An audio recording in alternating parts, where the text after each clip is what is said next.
আমি এই যে রিয়েলিটি শো যে ব্যাপারটাই, এটাকে ভীষণভাবে আমি সমর্থন করি। কর্পোরেট হাউসে আমি তাদের প্রণাম জানাই, শ্রদ্ধা জানাই। তারা দয়া করে এগিয়ে আসছেন বলে এইরকম সুন্দর সুন্দর শো, রিয়েলিটি শো তার উদ্ভাবন হচ্ছে এবং আমরা নতুন নতুন শিল্পী পাচ্ছি। রবীন্দ্রনাথের মতো এরকম প্রেমিক মানুষ প্রায় দেখতে পাওয়া যায় না। আমি দেখি একটি সুন্দরী কন্যা, সেও অটোগ্রাফের খাতাটি আমার দিকে বাড়িয়ে দিল।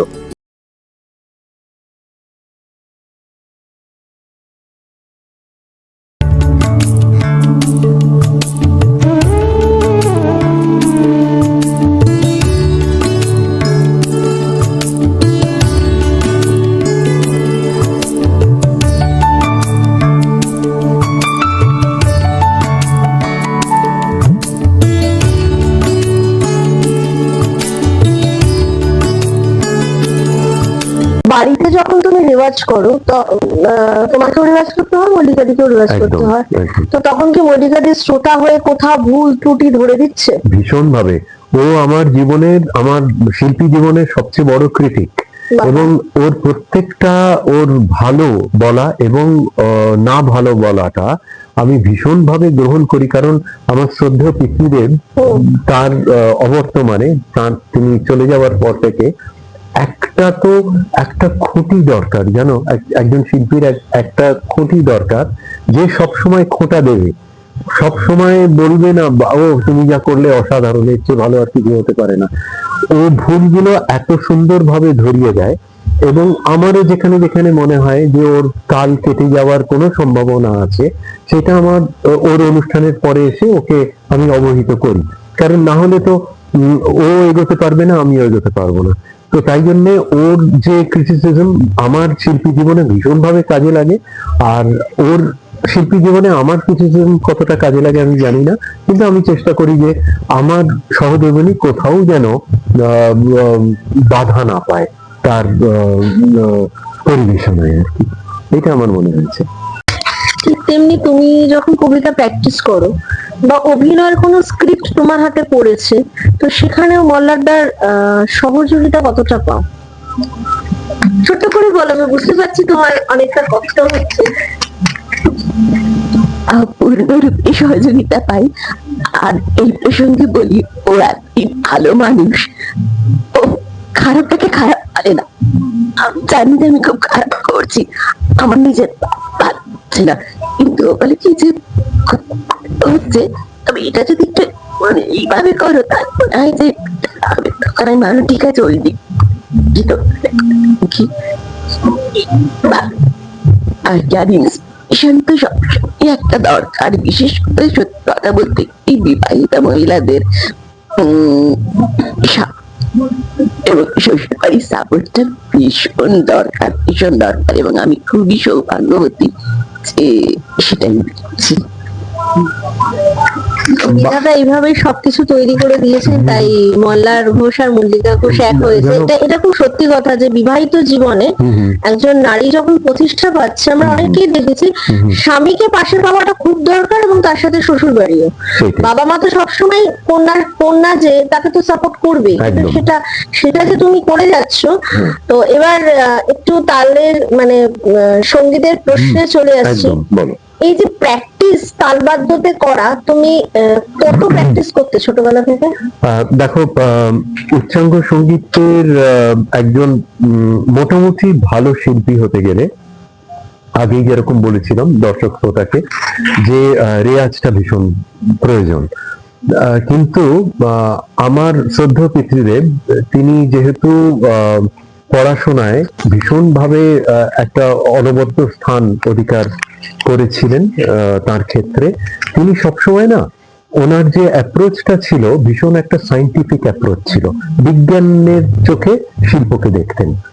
এবং উনি সবসময় বলতেন, শিল্প যদি বিজ্ঞানের হাত না ধরতে পারে তাহলে সেটা শিল্প হতে পারে না, এবং বিজ্ঞান যদি শিল্পের হাত ধরতে না পারে তাহলে সেটা বিজ্ঞান হতে পারে না।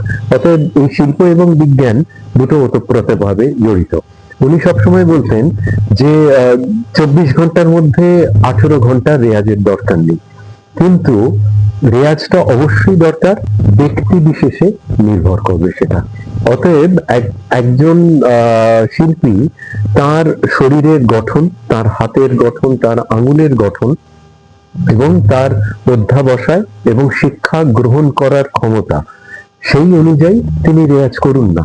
তাকে যে 16 ঘন্টা রেয়াজ করতে হবে তার কোনো মানে নেই। এবং মাথার যে রেয়াজটা, হৃদয়ের যে রেয়াজটা, প্রাণের যে রেয়াজটা সঙ্গীতকে গ্রহণ করে সেই আত্মস্থ করার জন্য সেটা 24 ঘন্টায় যাতে থাকে, এবং ঘুমানোর সময়টুকু ছাড়া সব সময় যেন ছন্দ এবং সুর মাথার মধ্যে থাকে। তো তাই জন্য আমার যে রেয়াজটা সেটা, এটা সমস্ত সঙ্গীত শিল্পী আমার সঙ্গে সহমত হবেন, একটা মোটামুটি দৈনিক 2 থেকে 3 ঘন্টা রেয়াজ, রেগুলার রেয়াজ সেটা প্রয়োজন। এবং তাছাড়া বাকি সময়টা মাথার রেয়াজের সঙ্গে সঙ্গে যতটা শরীর দেবে ততটাই রেয়াজ হওয়া উচিত। এবং আমার ক্ষেত্রে আমি এট দ্য মোস্ট 5 থেকে 6 ঘন্টা ডেলি আমি রেয়াজ করেছি। এই মুহূর্তে কি কোনো সুর কিছু হচ্ছে, মানে কোনো সুরকার হিসেবে কোনো কাজ করছে? হ্যাঁ, সে তো চলছেই, প্রতি মুহূর্তেই চলছে। এবং এখন একটা জিনিস হয়েছে যে আমি মূলত তো একজন তালবদ্ধ শিল্পী, কিন্তু সুর আমার সত্তার মধ্যে জড়িত থেকেছে প্রথম থেকেই। তো তাই জন্য কোথাও না কোথাও আমার কাছে বিভিন্ন পর্যায়ে বিভিন্ন সময় আবেদন আসে থিম মিউজিক রচনা করার। হ্যাঁ, থিম মিউজিকে তো জানি, মানে আমাদের পুজো প্যান্ডেল বাঁধনটা আসার সঙ্গে সঙ্গে সঙ্গে মনে পড়ে যাচ্ছে ওখানকার যে থিম মিউজিক। সেইটাই। তো এই বিভিন্ন পুজোর সময়ও আমি থিম মিউজিক করার আবেদন পাই, এবং কোথাও না কোথাও এই থিম মিউজিকের হাত ধরে বিভিন্ন কর্পোরেট সংস্থা, সেটা ডাক্তারি কলেজ হোক, ইউনিভার্সিটি হোক, বা হোমিওপ্যাথি কলেজ হোক, বা কোনো প্রোডাক্টের কর্পোরেটের থেকে আমি আবেদন পাই তাদের জন্য লোগোর মিউজিক বা থিম মিউজিক করে দেওয়ার। তো এই কাজটা আমার সারা বছর ধরে সুর নিয়ে চলে, প্লাস কিছু বেসিক গানেরও কাজ চলে, এবং তার সঙ্গে সঙ্গে অনুষ্ঠান চলে দেশে এবং বিদেশে। তো তাই জন্যে আমি ভীষণ পরিপূর্ণ হয়ে রয়েছি সুর এবং ছন্দকে আঁকড়ে ধরে। এবং আমি আরেকটা জায়গায় ভীষণভাবে আনন্দিত যে আমাকে ওই 10টা 5টার অফিস ডিউটি করতে হয় না, আমি সত্তা থাকলে তো সেটা সম্ভবই নয়। একদম।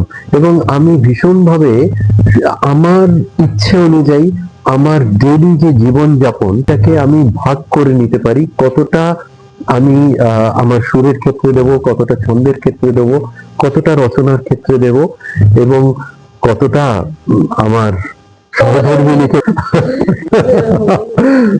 অতএব তাই জন্য একটা স্বাধীনতা আমাদের দুজনের জীবনের মধ্যেই বোধহয় আছে। তো আমরা অনেকক্ষণ গল্প করলাম, আড্ডা দিলাম।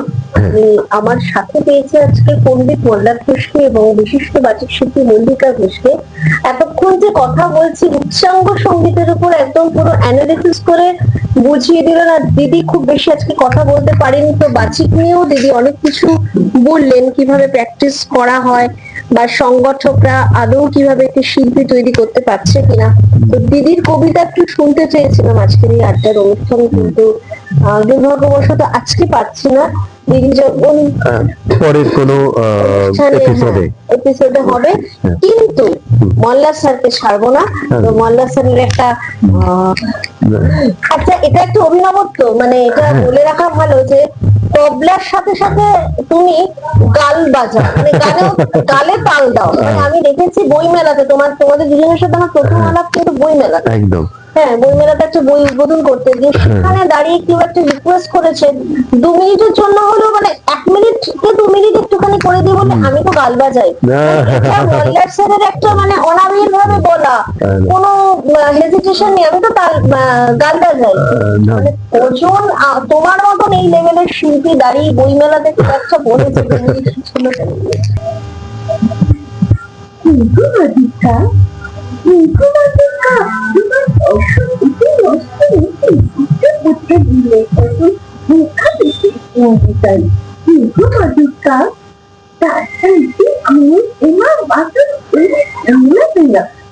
পূর্বক মারি হাতে বাজে আমাদের দিদি না দিদি না দিদি না যেটা এই দিদি না যেটা এই দিদি না যেটা আচ্ছা দিদি না হারিয়ার সাথে পেরা দিদি সুতায় পেরা দিদি সঙ্গে লাসা কোটি আর দিশা বাংলা মুখ সৃষ্টি পেরা কাদের মুখ সৃষ্টি পেরা দিদি না দোকানে শব্দ কিনা দিদি কিনা দোকানে শব্দ কিনা দিদি কিনা দিদি কিনা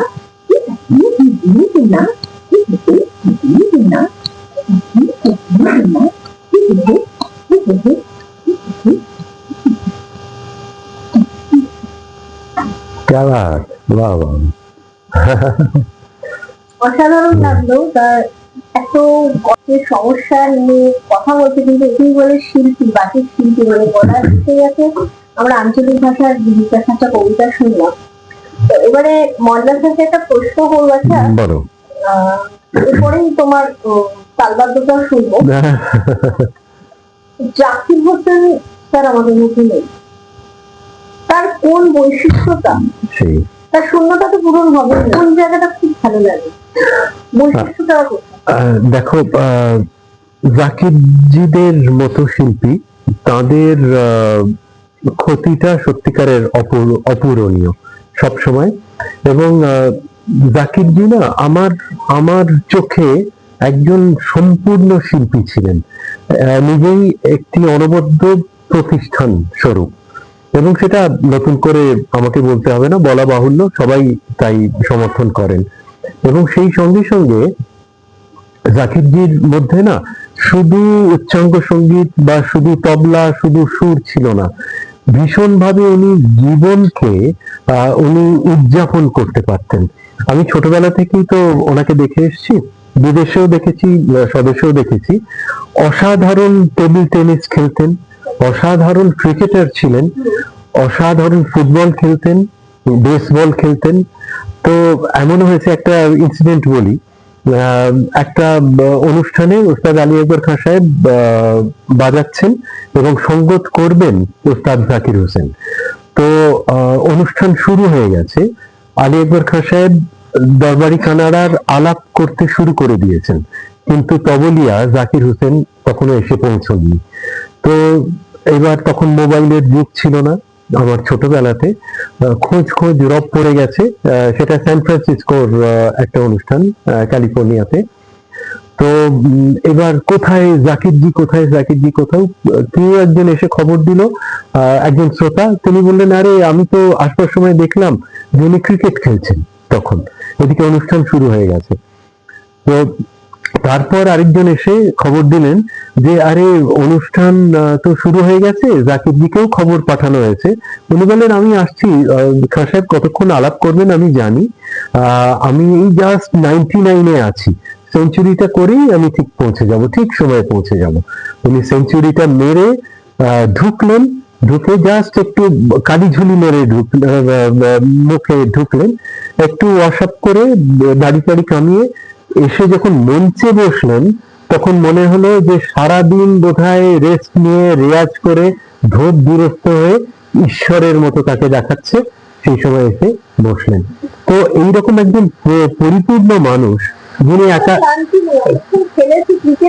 একদম যখন বাজালেন তখন মন্ত্রমুগ্ধ আমি এবং সমগ্র হল ভর্তি শ্রোতা।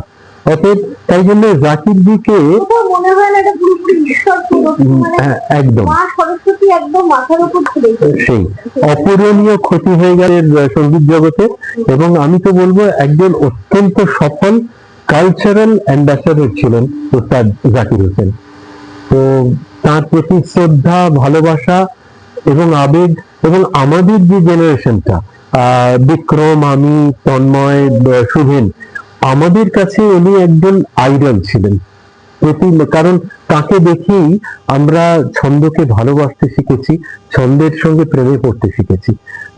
অতএব জাকির জি আমাদের কাছে একজন ঈশ্বর সম।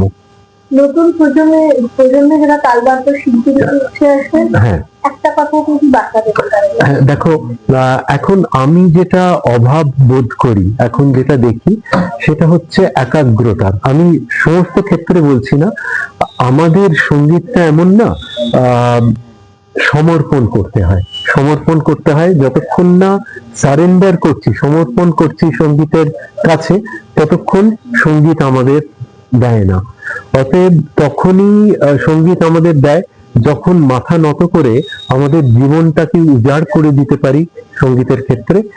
সেইখানে একটু আমার মনে হয় যুগ তো পাল্টাচ্ছে, আমি কারুকে কোনো কটাক্ষ করে বলছি না, এখনকার যারা সফল শিল্পী হতে চায় তাদের একটাই একটু তাদের চেয়ে বয়সে বড় হিসেবে, জ্ঞানের দিক থেকে একেবারেই আমি নিজেকে মূর্খ বলেই মনে করি, বয়সে বড় হিসেবে আমি তাদের কাছে একটা বার্তা পৌঁছে দিতে চাই যে সঙ্গীতের কাছে সমর্পণ করতে হবে, ভালো গুরু নির্বাচন করে গুরুর পায়ে তার পা আঁকড়ে ধরে সারা জীবন ধরে শিক্ষা গ্রহণ করতে হবে, শেষ নেই, এবং মাথার ঘাম পায়ে ফেলে অনুশীলন করতে হবে, তবেই একজন সফল শিল্পী হতে পারবে। এইটুকুই বলার। খুব ভালো লাগলো, এতক্ষণ আমরা গল্প করছিলাম, তো আমরা অনুষ্ঠানের শেষ হয়ে এসেছি। বন্ধুদের নিয়ে তো কবিতা শুনে নিলাম, আর মল্লারদার গান ছাড়াই তাল বাদ্য ছাড়া তো কোনোভাবেই ছাড়তে পারবো না। কবিতা দিয়েই আমাদের আড্ডা গল্পের সমাপ্তি তো টানতেই হবে। চলো, আমি বলি উড়ানকে অসংখ্য ধন্যবাদ, এবং ক্যামেরার পেছনে মৈনাক ভাই রয়েছে, আপনারা দেখতে পাচ্ছেন না, তাকেও আমাদের কৃতজ্ঞতা দুজনের তরফ থেকেই, এবং অবশ্যই দেবশ্রী বোনকে অসংখ্য ধন্যবাদ এবং কৃতজ্ঞতা আমাদের এই সাক্ষাৎকারটি নেওয়ার জন্য। তালবাদ্য যখন হাতে থাকে না, কোনো ইনস্ট্রুমেন্ট যখন হাতে থাকে না, তখন ওই আমাদের একটা অনাবিষ্কৃত একটা তালবাদ্য, অদৃশ্য তালবাদ্য ভগবান দিয়ে দিয়েছেন, সেটা হচ্ছে গাল। যদিও আমার দাঁতে একটু ব্যথা আছে, তাও আমি ছোট্ট করে একটু এখনকার শ্রোতার জন্য একটু বাজাবো।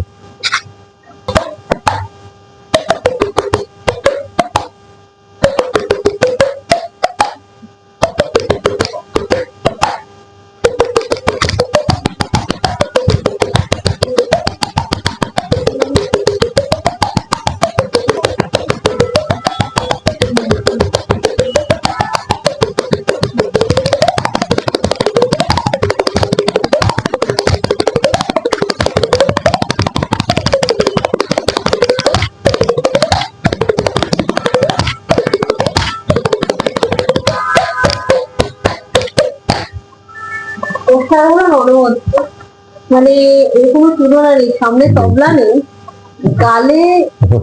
গালটাকে বাদ্যযন্ত্র নিয়ে আমাদের মল্লারদার সোনালি বইমেলাতেও দেখেছি, এরকম 1 মিনিটের জন্য শুনিয়ে দিয়ে অসম্ভব ভাবে, মানে মা সরস্বতীর আশীর্বাদ আছে মল্লারদার গলিতে থেকে আজকে আমাদের মতো পেয়েছি। খুব ভালো কাটলো ওনাদের দুজনার সৃজনশীলতার জীবন এবং তার সাথে তাদের দাম্পত্য জীবন। আবার কোনোদিন এরকম একটা আড্ডার আসলে আমরা দুজনকে পেয়ে যাবো। আজকের মতো সাদ ছিল বাসবো ভালো, তোমায় কখনো পাই যদি,